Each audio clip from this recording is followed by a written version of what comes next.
Во време на полициски час синоќа во населбата Трајаново Торло се случувала драматична физичка пресметка помеѓу граѓани од оваа населба и натрапници од ромското мало, при што интервенирала полицијата, а неофицијално и единицата на специјалните служби.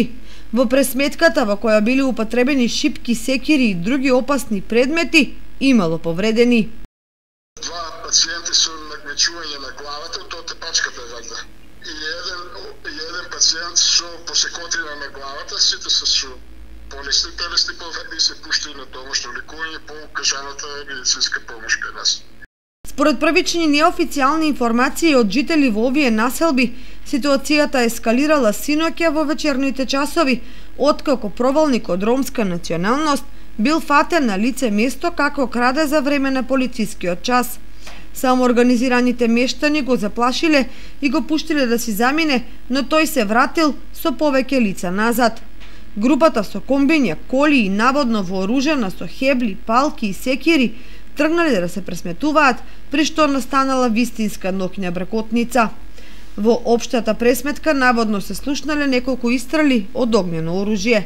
Синоќешниот инцидент се случи само неколку дена по вториот од двата протеста на жителите на Трајаново Торло, Усова, Чешме и Шатровик, кои бараа од општината и институциите да ги заштитат од зачестената појава на провалници и ноќни кражби, при што на удар се имотите, а со страв живеат и нивните сопруги и деца. Во изминатите денови, мештаните се самоорганизирале и со дежурање ги начекувале натрапниците, при што некои фатиле на лице место како крадат. За жал, таквите активности синоќа прераснаа во инцидент од пошироки размери, за кој допрва ќе се истражува како се случил и како ќе се расчисти. Друга потенцијална опасност е што вештачки создадената нетраперливост помеѓу населението од трите населби и од ромското мало се прошири на несогласувањата околу локацијата за изградба на 20 типски куќи, како и во фактот дека во овој проблем веќе се вплеткаа поедини партиски лидери и представници на невладини како долевачи на бензин на огнот, што може да биде крајно опасно.